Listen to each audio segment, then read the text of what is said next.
morning, everyone, and welcome to the third in our special series of webinars this month that the British Association for Local History are hosting in partnership with the Historic Towns Trust. This evening, if we can make sure that we follow the usual protocols that the BALH follows on our webinars. So if you do have a question for our speaker this evening, please make sure you put it into the Q&A section. If it's on your laptop, it will be at the bottom of your screen. And if you want to make general comments throughout the chat or get in touch with one of our digital team, feel free to pop those into the chat. This evening, we are going to be joined by Julian Munby, who is recently retired from Oxford Archaeology, where he was the head of buildings and archaeology. Thank you for joining us this evening, Julian. And this evening, we're going to be looking at the topography of Oxford, both the town and the university. And we're going to be using maps to explain the complex history of the town and the university. And we're also going to be looking at how other towns have similar potential that we see from this evening. So thank you again for joining us, and over to you, Julian.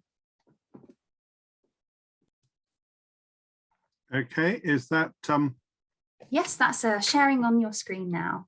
Beautiful. Good evening, everyone, and I'm very pleased to be speaking to the association, as my uncle was for many years concerned with it and edited the local historian.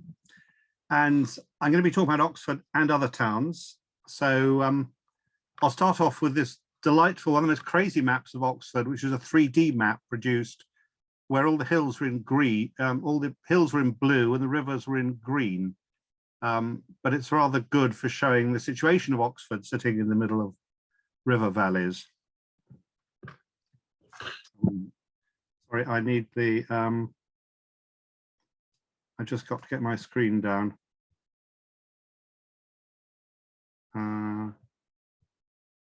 Anyway, can I get, oh, there we are. Okay, yeah. And as you'll have heard on previous talks, if you've heard any of them, the British Historic Towns Atlas is part of a pan-European project to produce maps of cities all over Europe. And indeed, this week, we've been in touch with our colleagues in Ukraine, who've already produced several volumes of their atlas for cities which are being so severely damaged at the moment. The Oxford Atlas was published at the end of last year, and it was following on from an individual map that we produced. So we had a folding map showing the centre of Oxford, and then that is reproduced in sheets in the larger atlas.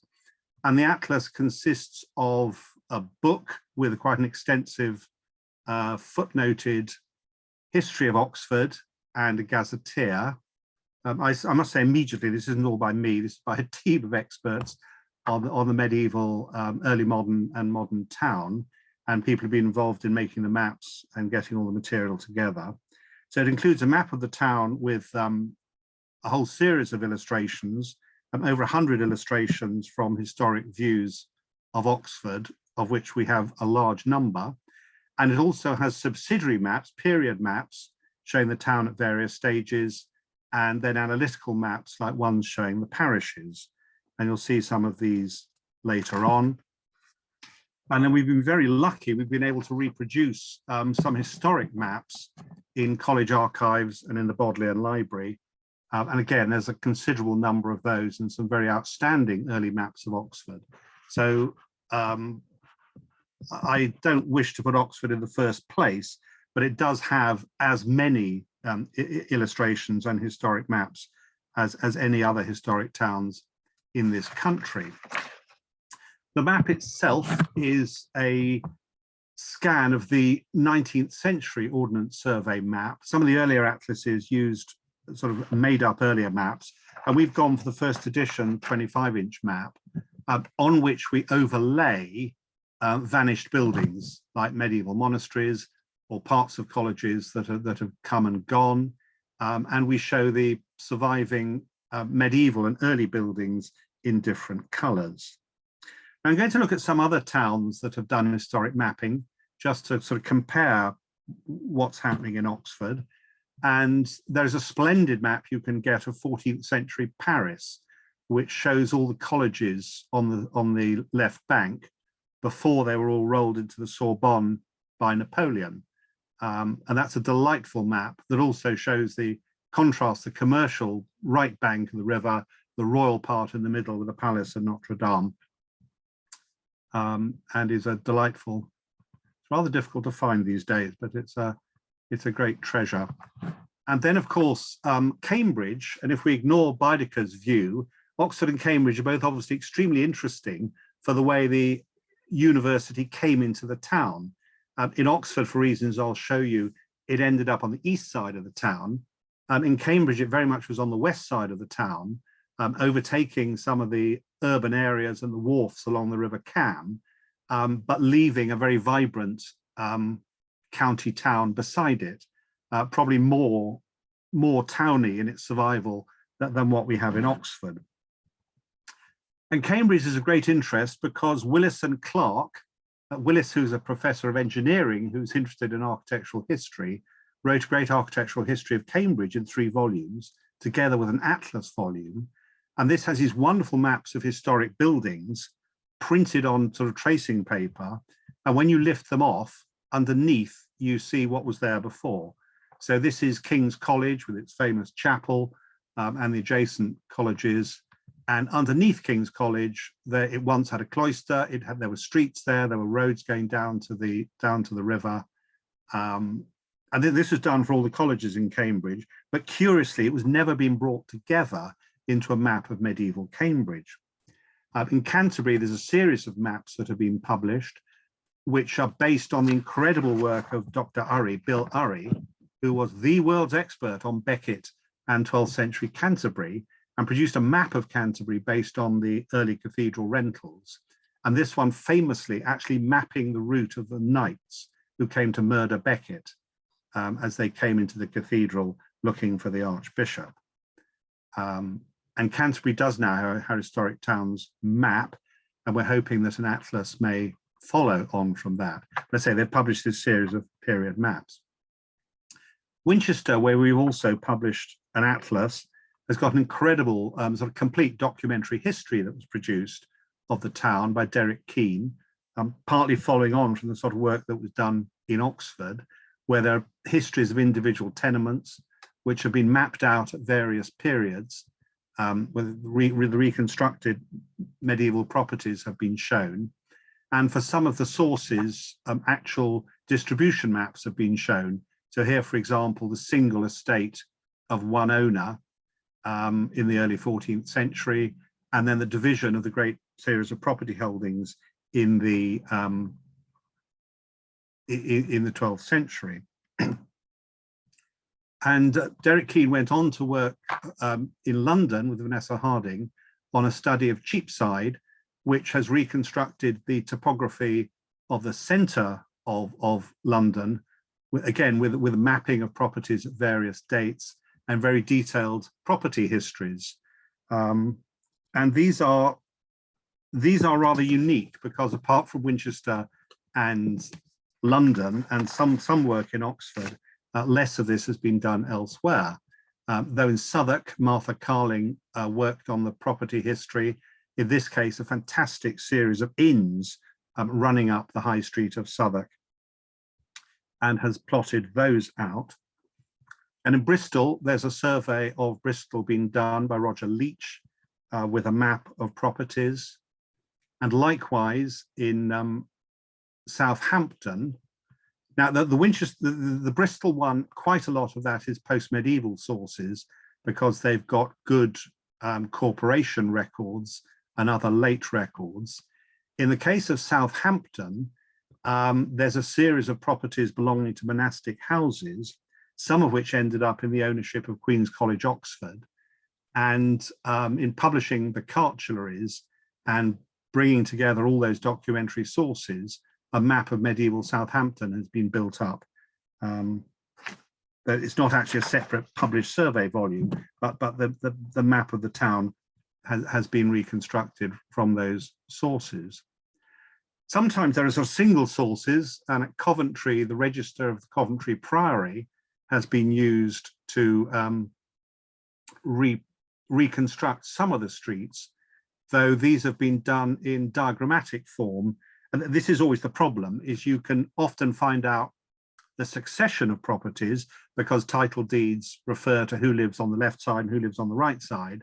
But finding out precisely where those are can be difficult, which is why the situation is so much easier in Oxford.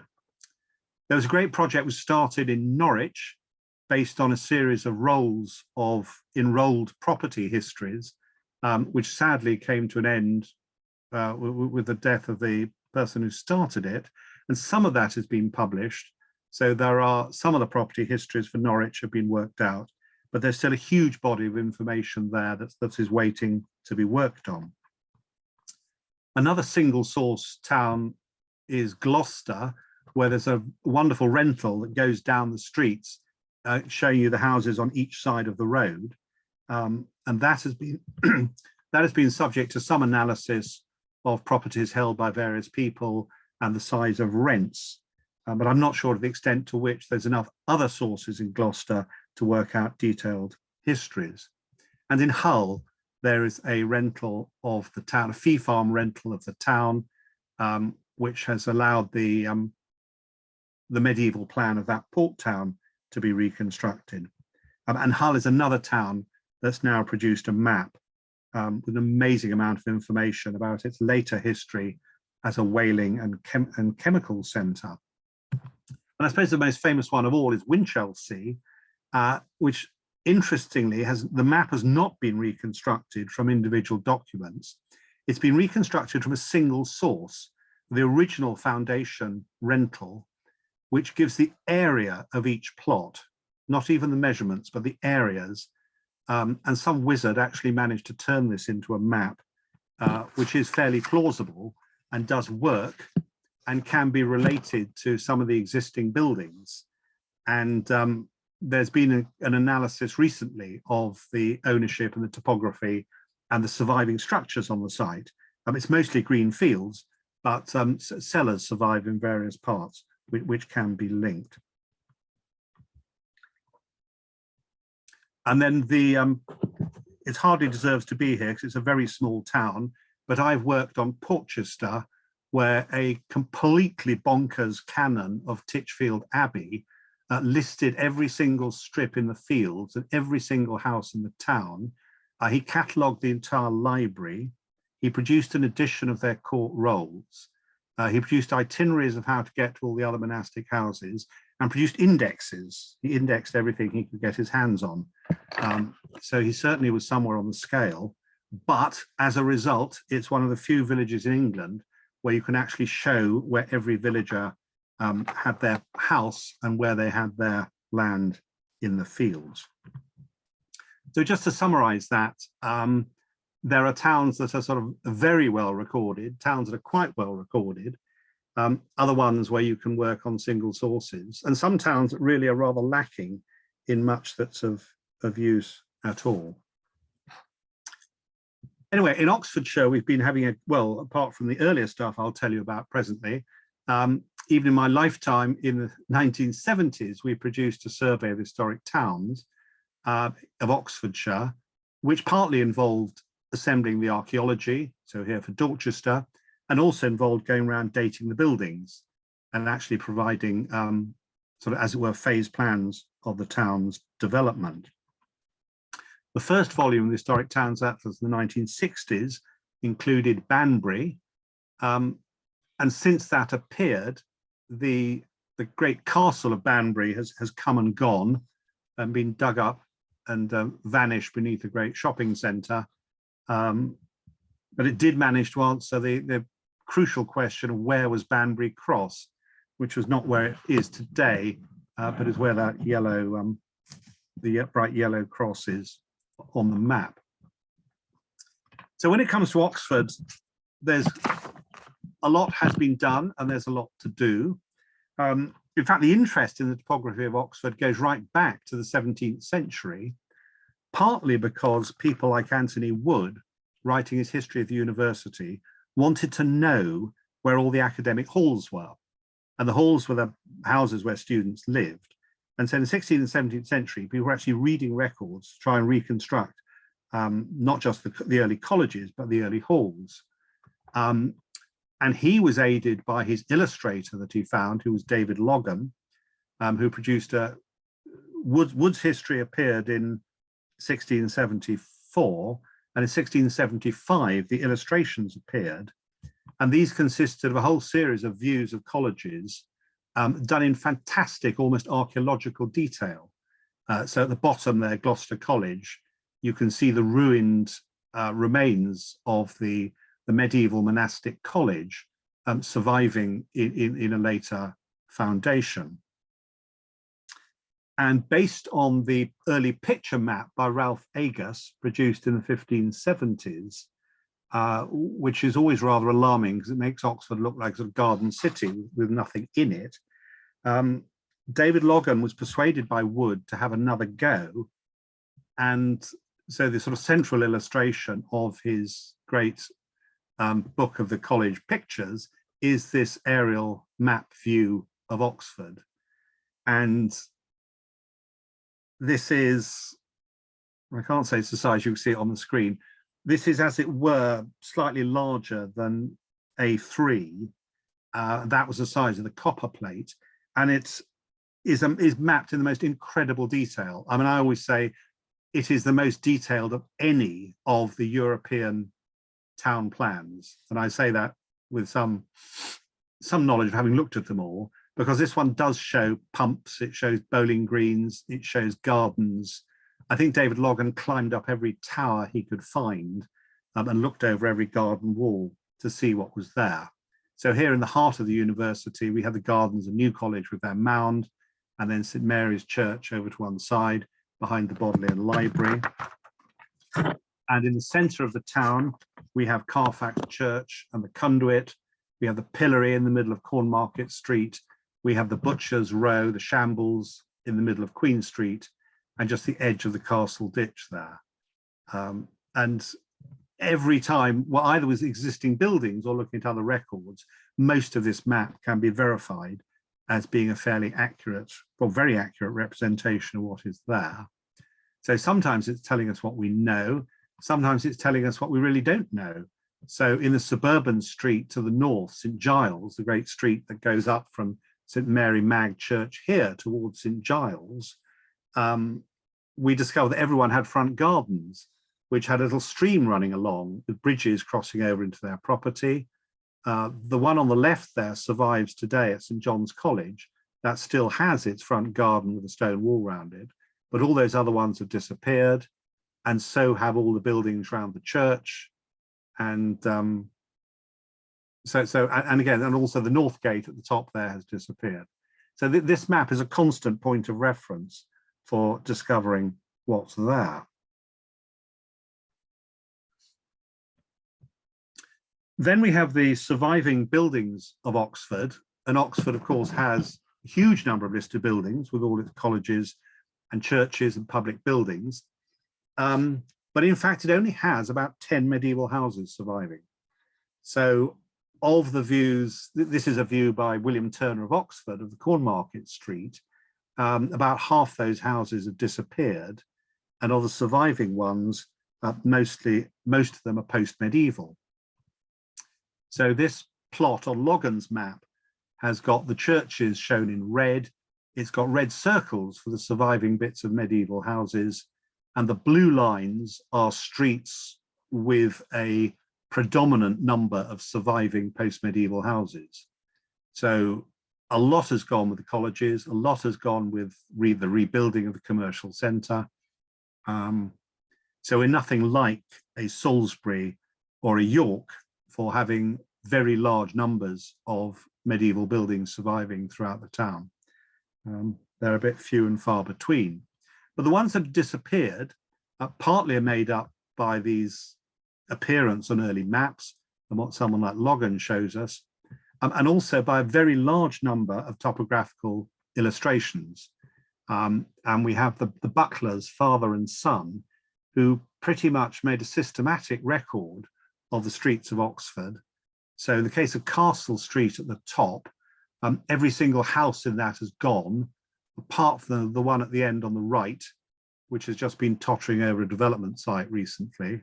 And in the case of George Street, that's been rebuilt once, if not twice, since these illustrations were done. We like the bucklers because they're very informative and they tell us a huge amount. Just occasionally, there's a suspicion that some of these illustrations have removed later features and show an idealized situation. But they're certainly interesting, like in the bottom left, you've got the house with a shop with a little roof over it. And that was quite common in many towns, and particularly Oxford, and nearly all of those have disappeared. And then elsewhere, we may have partial survival. So again, there's William Turner of Oxford with houses at the bottom of the Banbury Road, and 2 of those survive, but all the ones in between have disappeared. And they didn't all disappear in the 1960s for the Maths Institute. Some of them had disappeared already. So as I say, we have hundreds, we have thousands of illustrations like this for Oxford, as well as early photographs. So there's a large amount to go on there. Coming then to records, we have our wonderful asset, which was the Reverend H.E. Salter, who had a rather remarkable output, and that's pretty much everything he published in Oxford laid out on the carpet. It's about 35 books. I always feel he probably never met anyone who quite understood what he was doing, but he was interested in the medieval university, but he also got hooked on this idea of trying to find out where all the academic halls were and where all the properties were. And in doing this, he produced, the only thing he really produced specifically on this in his lifetime was the map of medieval Oxford, published in 1934, which showed, not at any one date, but showed all the medieval properties that he could identify. And the reason he was able to do this is that a vast amount of documentary evidence survived in college muniment rooms and in monastic records that got taken on by colleges. So for example, Merton College has a building on the street today, and that is the title deed by which they acquired it in 1267 from Jacob, son of Moses. And it's a standard Latin deed for the house. And very interesting, at the bottom, it's got a summary in Hebrew written to confirm what was contained in the deed. So we've got property deeds surviving right the way through. And there are key surveys of the town, one of them in 1279, and one of them is 1772. 1279 is the 100 rolls, which these are the later set of 100 rolls that was sort of second Domesday book. And they only really survive for Oxford, Cambridge, and Warwick. A lot of them have been lost. In the case of Oxford, half the town is dealt with in a house-by-house survey, and half the town is dealt with by owners. But it's crucial, actually, for the commercial side of the town. It gives us the house-by-house surveys. And then in 1772, when in one of those improvement commissions, which you had in so many towns, there was a survey for the paving tax, which measured the frontage of every house in Oxford. And that's incredibly useful for giving you the names and also the widths of properties. So very often a house that you can see in an old drawing, you can eventually work out how wide it was by looking at this survey. And Salter was also able to jump from the medieval deeds and the medieval rentals, because even if you had a one-off deed, the rentals then take you through later years. And then a lot of the colleges have post-medieval leases. So, and the leases might have plans on them. So if you've got a house that belonged to Osney Abbey in the 12th century, it goes through, it ends up belonging to Christchurch, and then you have, and you can see that it's still got the same neighbours, and then you've got a plan on one of the leases, you can see exactly where it was. Now, as Salter was doing all this, publishing his books, he kept at his side a notebook, which basically had a page for every house in Oxford. And he never edited these, he never finished them. He didn't necessarily write into the notebooks everything he knew, because if he'd published something, he didn't have to tell himself again by putting in his notebooks. And these were published as a survey of Oxford. And it's very important to understand this is not a survey in the sense of Winchester or Cheapside. It's not a completed study. You have to know quite a lot in order to understand the references it gives, but it's incredibly useful. It was a typed version, it was a typed published version of what he left behind. And it is incredibly useful and enables us to plot a lot of things that are happening in Oxford. So just to take one example of the Crown Inn in Cornmarket, which is an ancient property which belonged to University College, and one of their leases in the early 19th century shows us the shape of the Crown Inn and shows us all the component buildings. That can be observed on the 19th century large-scale town plan, and that can then be followed through to the modern Ordnance Survey map. It's crucial to understand that every single publication by the Ordnance Survey gets less and less useful than the previous one. The earlier ones are in glorious detail, and they get simplified and they get less accurate the further on they go. And you can see there with wavy lines becoming straight lines. But by following through the maps, you can do that kind of transition. And that is that same area on the 1 to 500 scale town plan of the Ordnance Survey. And a lot of these are now actually available on the National Library of Scotland website. They have scanned nearly all the large-scale town plans they've got. And then they show you everything. They show you pumps, they show you doorsteps, they show you gas lights, they show you whether people have greenhouses in their glass sheds in their back gardens. And crucially, they show things like parish boundaries. And so essentially what Salter was doing with the knowledge, historical knowledge he was taking this large scale town plan and superimposing on it what he knew. So at the bottom left here, you've got the Bull and the Cross Inn, and there's the Golden Cross Hotel just up to the right of Carfax there. So these were written out on his maps, and half his maps were drawn by Miss Walker at Somerville, who had very neat handwriting, and the other halves were all drawn by Salter in his own handwriting. But they're extremely valuable, and they have straight lines for where, sort of firm lines where he knew what was happening, and then dotted lines where he sort of knew what was happening, but he couldn't actually give you the precise shape of the properties. But this is a key source, and not one that he really used very much. I mean, he did one analysis of one part of the town where he showed the development of the Angel Inn, which in the 13th century had been covered with academic halls and lots of little houses, and a street running through it called Kybald Street.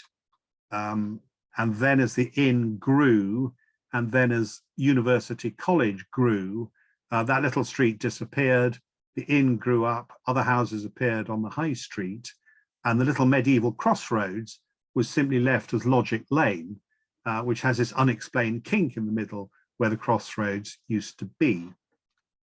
And so that's the one example that Salter did, where he sort of went through the history of an area. And he did finally produce what everyone had been trying to do since the 16th century. He produced a map of those academic halls. And these are important because it's in these halls that the majority of students lived. They didn't live in colleges. They didn't have to live in colleges until the 16th century. Most students lived in these houses, which were pretty much indistinguishable from merchants' houses in the town. And that was published in 1954 in the Victoria County History. So to give you a little run through of what's been happening in Oxford, Oxford Archaeology, where I worked, has done a large number of excavations in Oxford over the years. These aren't all big excavations, a lot of these are just observations. And there's a large number of publications in monographs and our journal, Oxoniensia, and other archaeological units have been working there. And in the course of the production of this atlas, the story has changed. We now have a henge monument. This is the science area just north of the town, with St Giles Church at the bottom. We've always known about the crop marks in the university parks because they've been observed since the 17th century. There was a medieval record about the croft of the three boroughs, and the Museum of London excavated 3 barrows on the Radcliffe Infirmary site over to the left. but totally unexpected, Thames Valley were digging on a St. John's College site, and they found two things. They found a huge ditch, huge curving ditch, dating to the Neolithic period, which is almost certainly a large henge monument surrounding Keble College. And they also found the grave of a whole lot of Vikings who'd been chopped up and thrown into a pit in the ground. So the archaeology of Oxford is always changing, and no more so than with the story of the Saxon town. And this is actually one of the most controversial maps in the entire atlas, because no one can agree what has been found. And in fact, this week, a key site has been discovered that makes a change to the dotted line on the left. But we believe that there was a fortified town built by King Alfred or Edward the Elder, something like a Roman fort with a sort of square shape somewhere in the middle, which may have had an east end running through St. Mary's Church, may have had a west end just short of the castle. But whichever, that was extended by the Norman conquest to include a western extent, including a Saxon tower at St. George's, and an eastern extension, probably by the Norman conquest, possibly later. But this is the map that's going to be chewed over by the reviewers. But all we can say is, possible. We can put dotted lines in, and that's what's in a sense so interesting about producing a map. Is you actually have to nail your colours on where you're going to put your dotted line. If you're talking about it, you can be vague. The moment you actually have to put a line on the map, you have to start deciding what you really think. And again, with our first of our period maps in 1050, we sort of think we know where the wall might have been. We pretty much know which churches were there. But when you start looking at the back streets, you just don't, you can't be absolutely certain which ones were there. And if I can, will that work? A laser pointer. And there's this interesting discovery there in Queen's College, which threw all theories to the four winds, because that is a diagonal road which appears to be going from there down to there, which could mean that none of the other roads around it were actually there at the time, and that the eastern extension to the town was much later.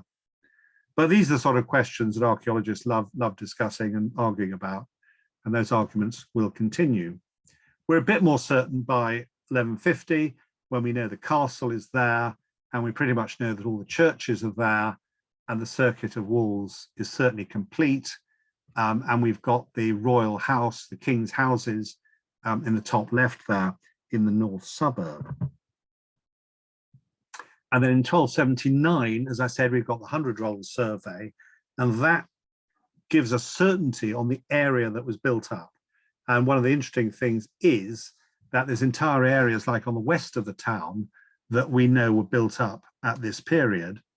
So the all the way up Walton Street, all the way up there were houses, and all the way along George Street, there were houses, and all the way down around the edge of the castle, down to St. Thomas's.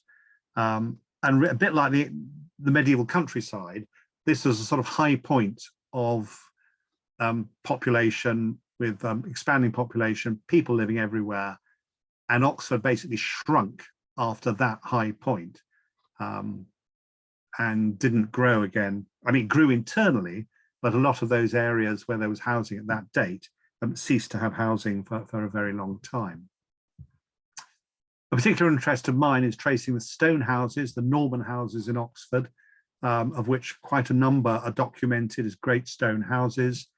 And these can be plotted on the map. Some of them are documented, several of them survive.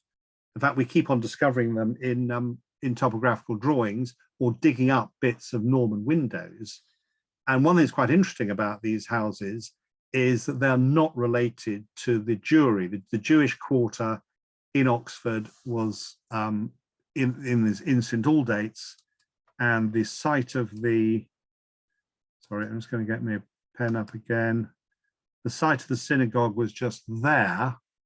But irritatingly, we don't know whether it's on the corner or just somewhere back. but somewhere between the junior common room of Christ Church and the Archdeacon's garden. And most of the documented Jewish houses were in that area on the blue circle. And that does not coincide with more than a couple of the stone houses. So although very often stone houses reputed to be Jewish, they don't seem to have been particularly in Oxford. They were big, they were the houses of big merchants.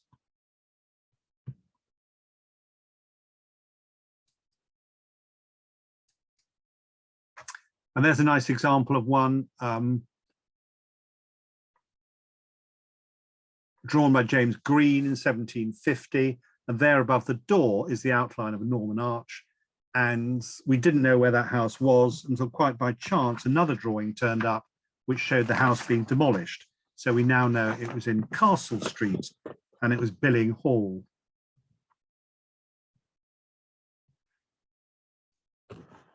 Other sort of miscellaneous documents include things like a wonderful description of the market in 1370.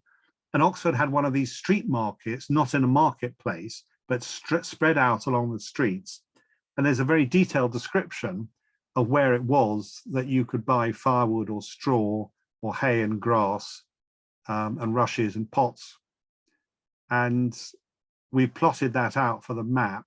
And beside that, we've shown the areas of the more permanent houses. So those stores would just appear on market day.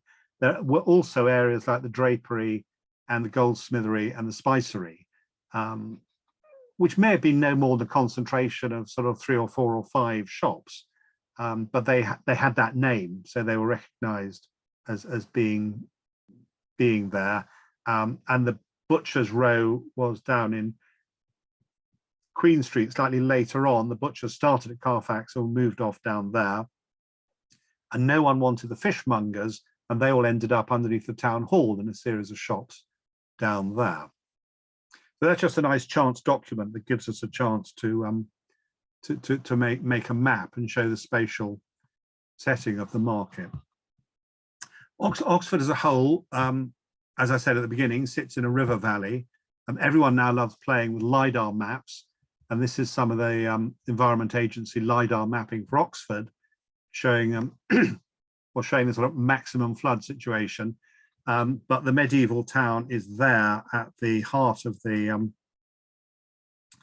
sitting on the end of a gravel terrace here. That's the medieval walled town with the fields above and a large number of meadows and hay meadows surrounding it.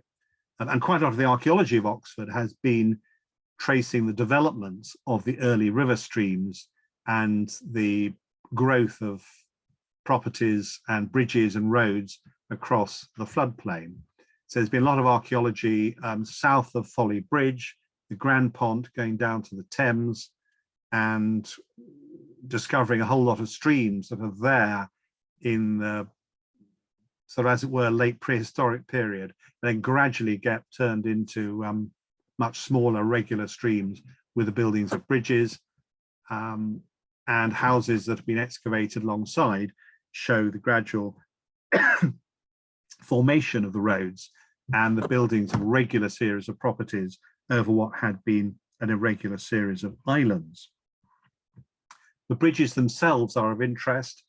And curiously, a couple of them were painted by Michelangelo Rucca in lovely detailed views. The top one, Folly Bridge, with the old waterworks at the south gate. That is the Folly, the big gate across the bridge, which originally had a drawbridge on one side.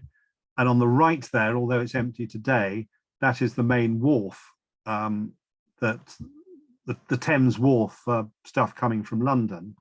On the right, we've got Hythe Bridge, and that's the upper Thames wharf where stuff like stone came down from the Cotswolds. And these are both Norman bridges that survived into the 19th century. And then other bridges, of course, included Magdalen Bridge at the top there, which was eventually pulled down and rebuilt as part of those 1770s improvements because it was too narrow and impeded the traffic.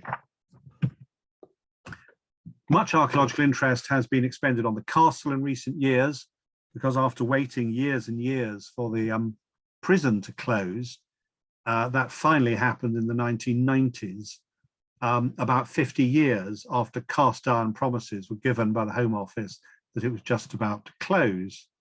And so there are opportunities in the development that followed, which have by and large preserved the prison buildings, to investigate the archaeology of the castle. And again, as you can imagine, the castle appears on historic maps, and this is a conflation of two historic maps.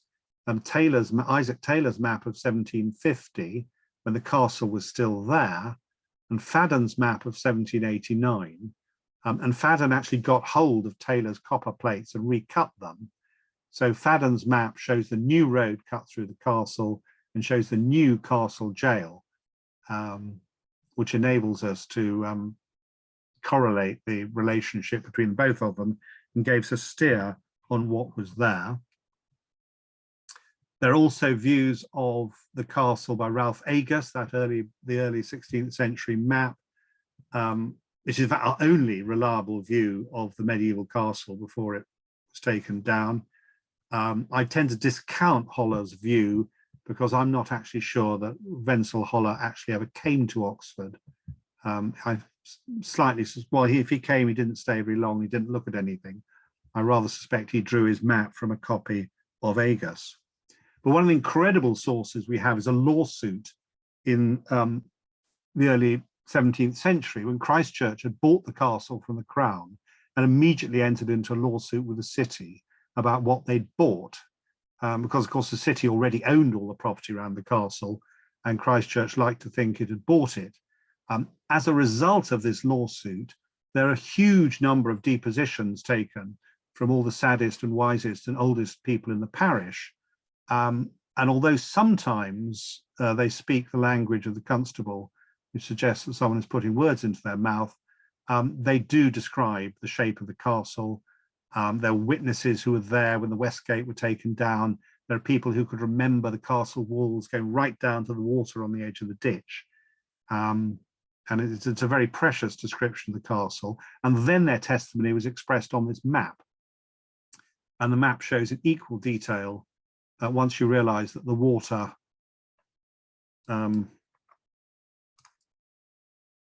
get that up again. Yeah, the water is this sort of brown spludge around the outside. But it's a wonderful map. It even shows the swan sitting on the swan's nest, where the Swan Brewery was going to be. So that tells us a lot. And then we've got antiquarian views of the castle,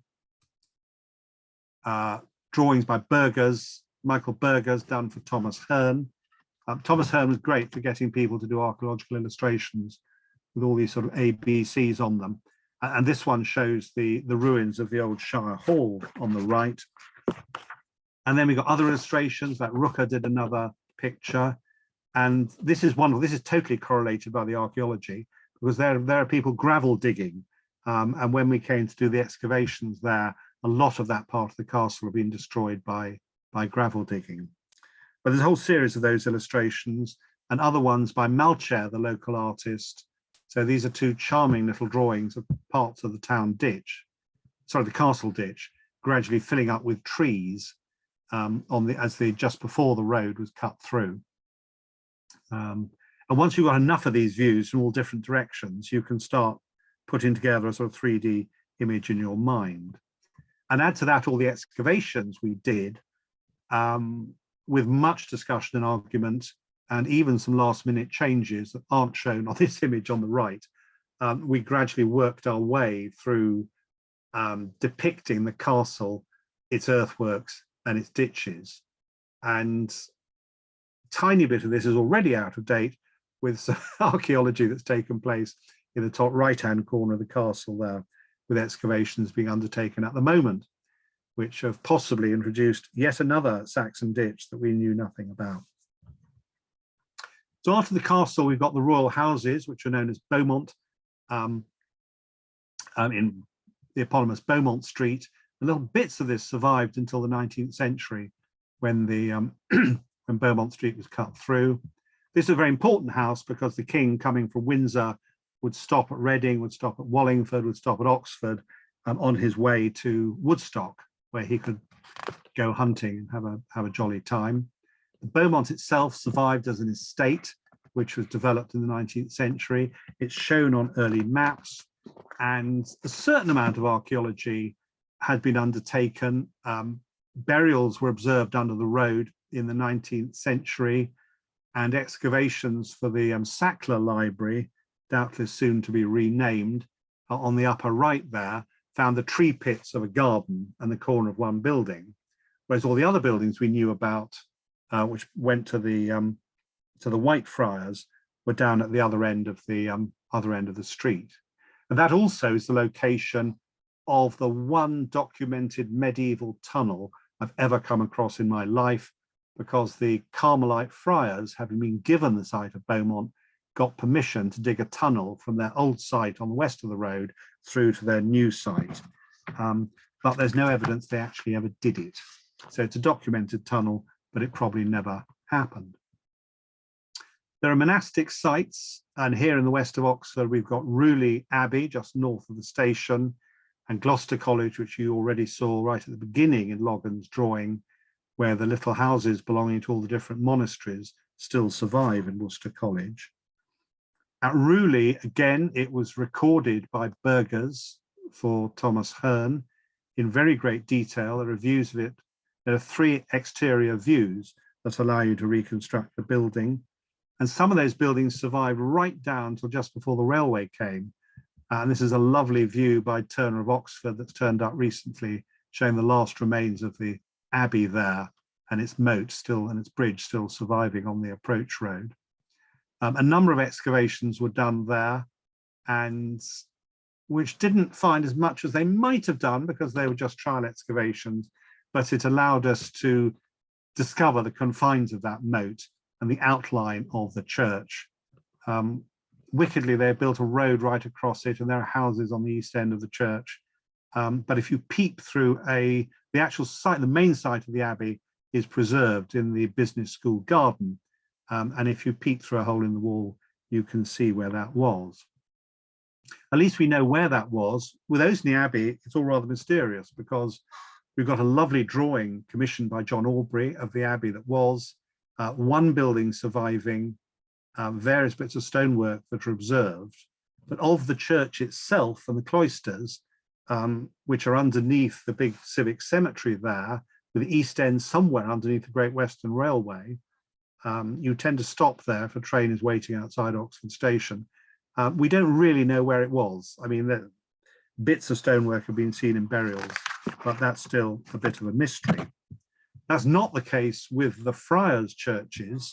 Both the Greyfriars and the Blackfriars came directly to Oxford on arrival in England. And because of the development of the Westgate area, the St Ebbs area, both of those sites have been excavated. And the Greyfriars in particular, after the removal of the Westgate multi-storey car park, turned out to have done much less destruction than might have been expected. In the 1960s, we dug the church underneath the shopping centre. The car park was built over the cloisters, and this very extensive excavation revealed a lot of buildings, the Trill Mill stream, which went round the edge of the site, the diverted city wall, which had become the precinct wall, and a series of buildings, certainly not following the usual monastic plan, but doing what the friars did, which was to build where and as and when necessary. So that is the complex Greyfriars further up near St Ebbs Church, and the Blackfriars, and Blackfriars was pretty much excavated at one go in the 1970s and 80s, though a lot of that still survives, and part of it is again being subject to development.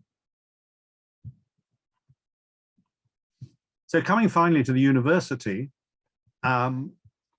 which was only part of the story, this map of Oxford in 1400 shows all the monastic precincts around Oxford, with the friars we've just seen, Rewley up by the station, the Carmelites are now on the site of the King's Palace, Durham College and the Augustinian Durham College is a Benedictine college, the Augustinian Friars, and then the Hospital of St. John over on the east side. So those are the monastic precincts. And in Oxford in 1400, the actual college website, sorry, you got it there. The colleges that are there are Balliol, New College, Queen's College, Exeter, and Merton and Oriel. So the colleges are very much the minor players, and the big event is actually all those academic halls. And that's the plan of the halls in 1313, and the colleges that were in existence at that time, showing that the sort of university body was tended to be on the east side of the town. Apart from that area in the southwest, it's very much concentrated on the east side, in some of the cheaper property back off the main streets, and then later on property which was probably abandoned. And that is in contrast with the distribution of inns and taverns, and the inns, of which there were none in the 100 Rolls in 1279, but there were 21 of them in 1400. The inns were all on the main commercial centre and on the main streets and around Carfax, and the taverns, which were the wine bars, were concentrated around Carfax. And we've got examples of both surviving. We've got the New Inn in Cornmarket, bottom left, still surviving today, and some of the tavern cellars survive at various points around the town. And just to show that detail on our map of 1400, the inns are shown in sort of slate grey blue, and the academic halls are in brown, and then the university schools are there in School Street, and the centre of the university was St Mary the Virgin Church. There's a couple of other schools down there, but the university didn't really have much plant at that date. The university was a body of masters. They didn't have much property. The colleges were beginning to have property, but the university itself isn't really apparent on the map. By 1500, the picture has changed somewhat, because by now Magdalen College has taken over the Hospital of St. John and now owns all the hospital properties. And this map shows in orange all the properties belonging to colleges in 1500. And if you added in the Oseney Abbey properties, you've got a very high percentage of property in what was known as the dead hand of the church, not available for commercial market. The medieval colleges have mostly disappeared and later rebuilding, though some of them survive. We plotted them out for the history of the university. Somewhere like Merton College, we can show the growth of the college from a row of houses, and then the gradual buildings in a rather formless shape of the chapel and the hall and the kitchen and the accommodation, only gradually becoming a quadrangle. Across the road, we've excavated the first house of the warden, which is one of these Norman houses, where we dug up. We found that there was a hall behind the house at the front, and we found the remains of one of those windows. The warden then moved across the road to a rather posher house that was built in the 1290s with this lovely crown post roof. New College is the one medieval college that still survives today, pretty much as it was, a huge foundation on a grand scale. And here again, we've got, for all the colleges, we've got what they looked like in 1675, but also for New College, we've got this lovely 15th century view of the college that shows the buildings pretty much as they are today, and also shows the entire establishment standing in front of it, from the warden right the way down to the choristers in the choir. All Souls College, again, in addition to Logan, we've got this superb map, picture map done in the 1590s. And this one actually shows all the buildings that have gone. There was quite a lot of rebuilding by Hawksmoor in the 18th century, and the hall and the kitchen and the brew house, all those buildings disappeared, though the rest of the front quad is still there today. And this map is, oh, also, sorry, the cloister is the other thing that's completely disappeared, where the Codrington Library is. So that's an almost unique, very accurate architectural drawing of the college. For other colleges, we may have to rely on a wonderful survey that was done of all the colleges in 1848, which gives the uses of all the rooms and is very valuable for showing things like the kitchen yard at Corpus Christi, where it shows us the site of the college privies, which have completely disappeared. And as I say, it gives a room used for every single space in the college, which is very useful. And the case of Exeter College, where the college has completely changed, partly with 19th century rebuilding, this map in 1848 still shows the original front gate, the Palmer's Tower, still shows the medieval range beside it that's since gone, and the chapel on the left that's been replaced by Scott's Great Chapel.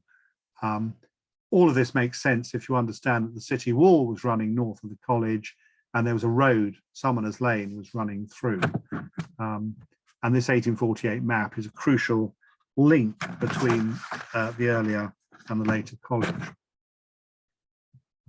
So just to finish up with the Oxford landscapes, which we touch on in the volume, though we haven't really tried to map them all. And of course, a lot of modern Oxford extending into Headington and Cowley is not covered by our volume. I think there'll have to be a volume 2 that will deal with all that. But we do look at the fields of St Giles and this huge area of meadows on the left, which included the town meadow, the port meadow that's mentioned in Domesday Book, and all the other hay meadows surrounding the town.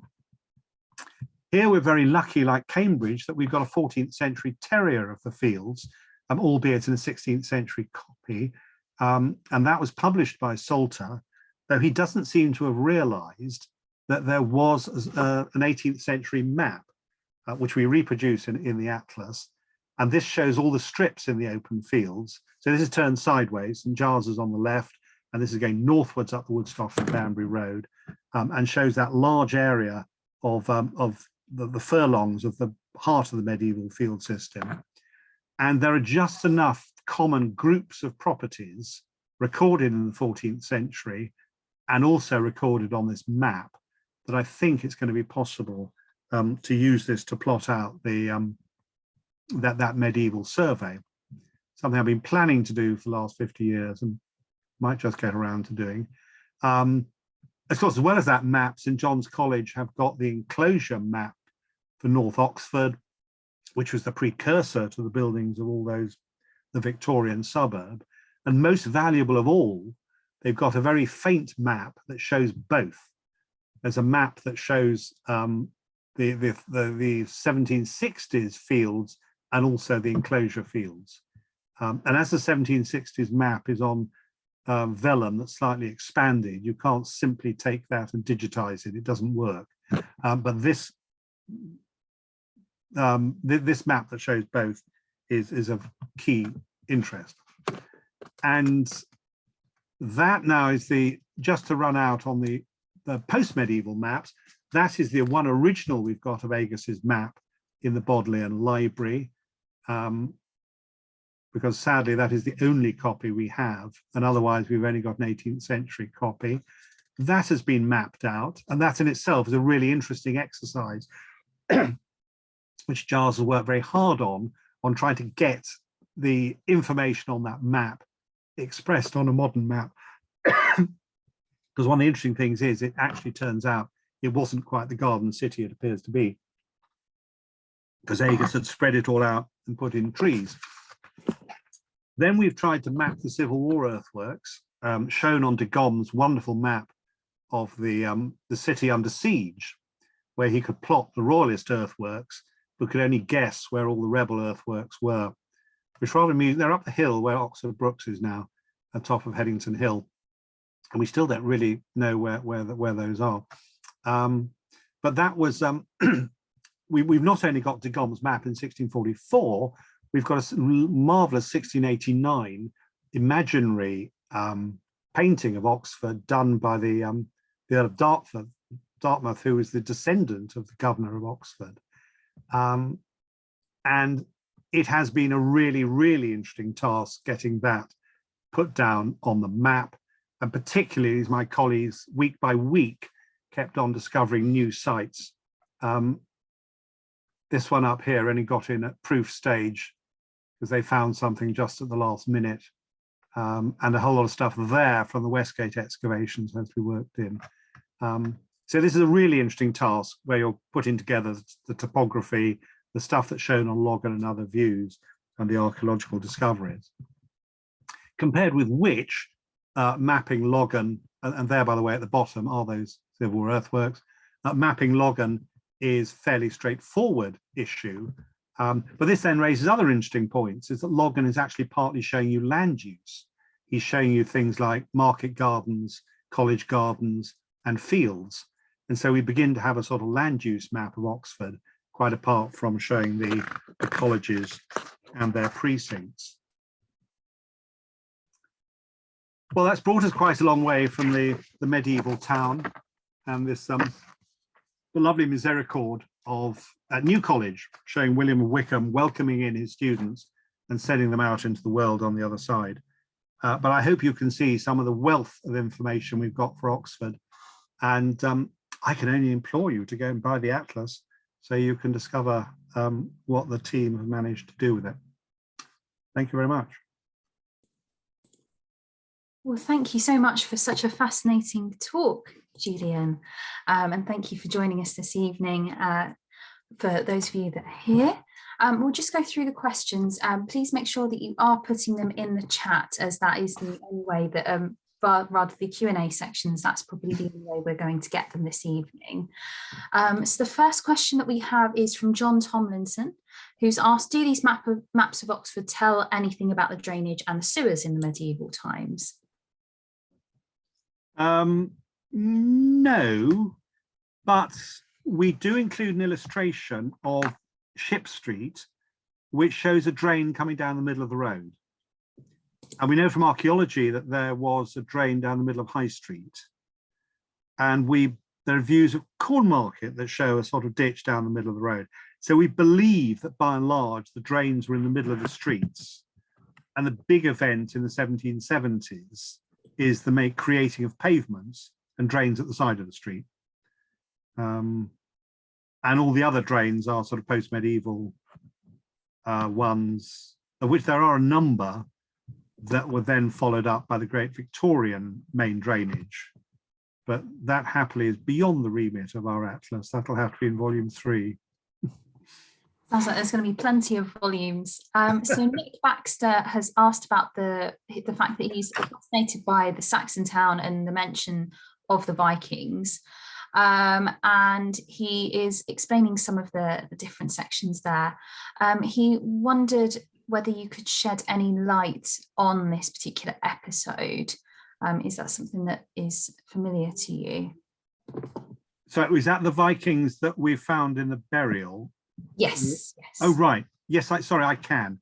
I missed out for time. One extraordinary thing is that Thames Valley were digging at St. John's. We were digging on the Weymouth bypass because of the Olympics. And they were sailing. There was Olympic sailing at Weymouth.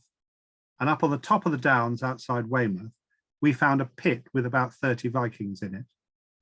At the same time as Thames Valley in Oxford found this pit with, as it were, 30 Vikings in it.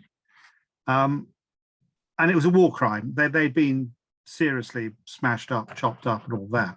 The reason we know they're Vikings is because of the analysis done on their DNA and their teeth. And the dentine in their teeth in particular reveals where they were in their early years. And so from the minerals and other things present in those teeth, it was shown that they came from Scandinavia. And as it were, we think the Weymouth lot were probably a shipload who've been destroyed. The jury is out on the Oxford ones because there is a recorded massacre of all the Danes in Oxford, but we don't know whether it's related to that or it's some other occasion. And both of those have now been published, so there is available literature on that. But it mainly depends on the DNA and the tooth analysis.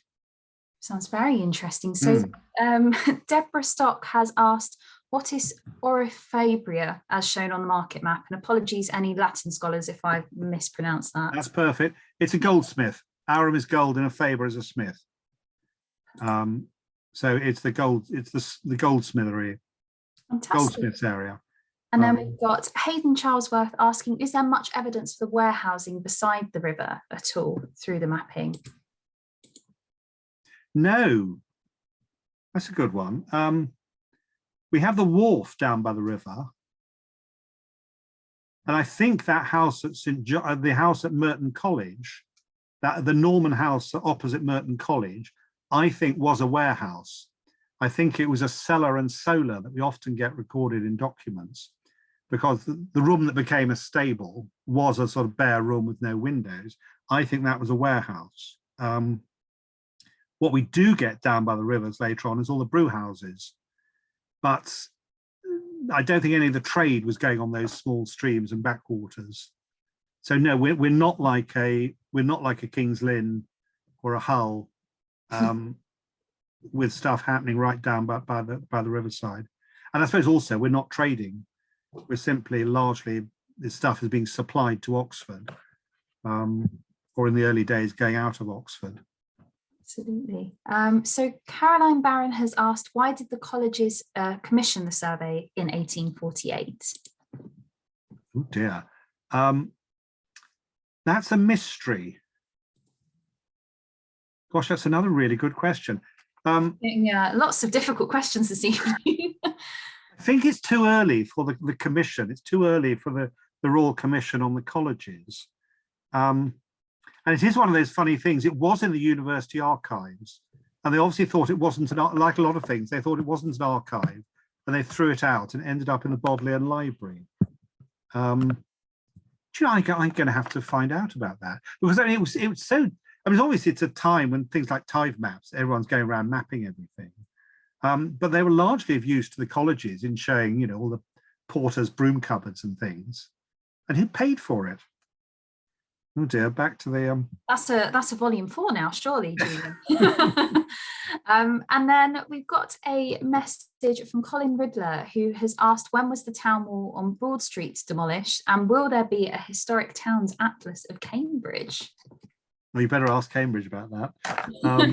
Well, now the real trouble with Cambridge is they've had one. You see, we were going to do one in the 1970s, and we never got round to doing it. Cambridge did it. So they did appear in volume 2. Ooh, but we're rather hoping that they are going to now come back and do another one. Well, we'll have to keep an eye out for that one, definitely. Yeah. And then Broad Street. Well, the simple answer is that on Agus's map, you don't have houses along the north walls, and by Logan's map, you do. And with the building of houses, the ditch got filled in, and then gradually bits of the wall disappeared. So it's gradual through the 16th and 17th century. Okay. And then we have Jill Draper asking, can you tell us a bit more about the buildings surrounding the church now gone? Were they market buildings? Do we know? Sorry, is that the church at Carfax? I'm presuming so, but if yes. Jill... There weren't, most of those were temporary stalls. There was an 18th century building south of St. Martin's Church. There was a little butter market was built, but that was a post-medieval one. I think all we had was there's a 16th century corn market in Cornmarket Street, which was some sort of covered shelter.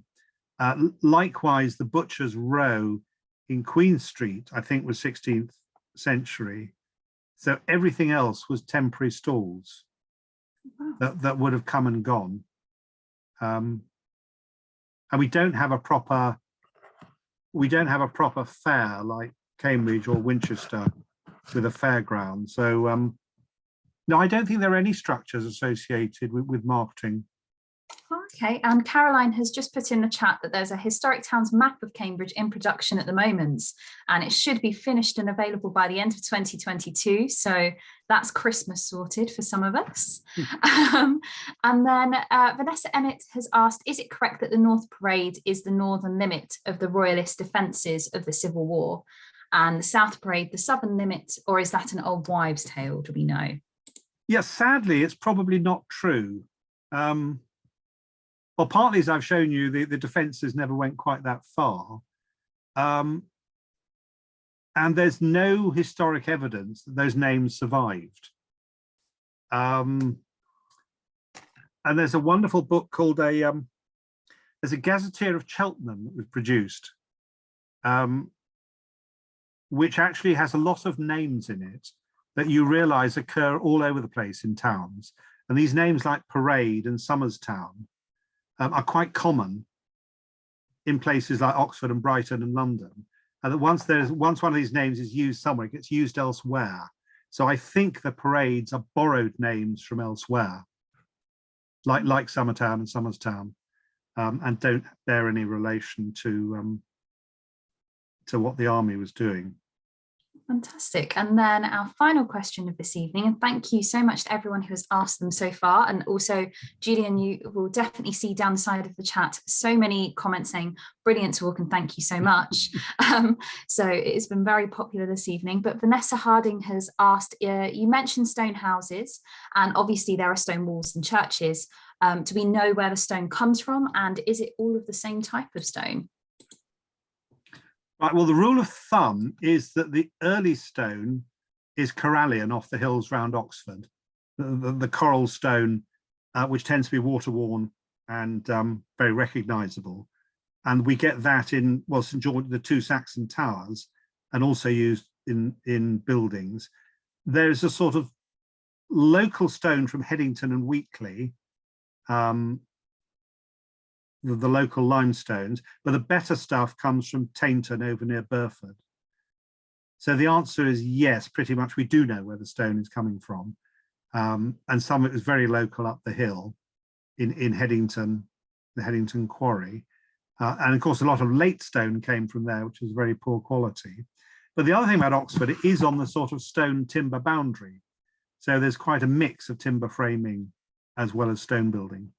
And then, of course, as Vanessa will know, the documents also refer to earth walls. So some property boundaries may simply have been built of mud, sort of mud clay. Wow, how fascinating. Well, thank you so much for answering those questions and for presenting such a wonderful talk this evening, Julian. As you'll see down the side, a lot of people were calling it enthralling and informative, so very positive evening for all. And thank you again for joining us. For those of you who are interested in future talks, next week we have our final talk in partnership with Historic Towns Trust for this year, which will be Professor Catherine Clark, who is using maps to explain the medieval history of Chester and Swansea, which is at the same time as we are now, so at 7 p.m. on the 23rd of March. We also have the week after a local history hour on the magic of the Chancery, and that's on the 31st of March at 7 p.m. You can find out more details about our upcoming talks via our website and book your places there. Thank you so much for joining the British Association for Local History and Historic Towns Trust this evening. And we can't wait to see you in future talks. And thank you again, Julian, for such Thank you. Thank you for your attention. Thank you.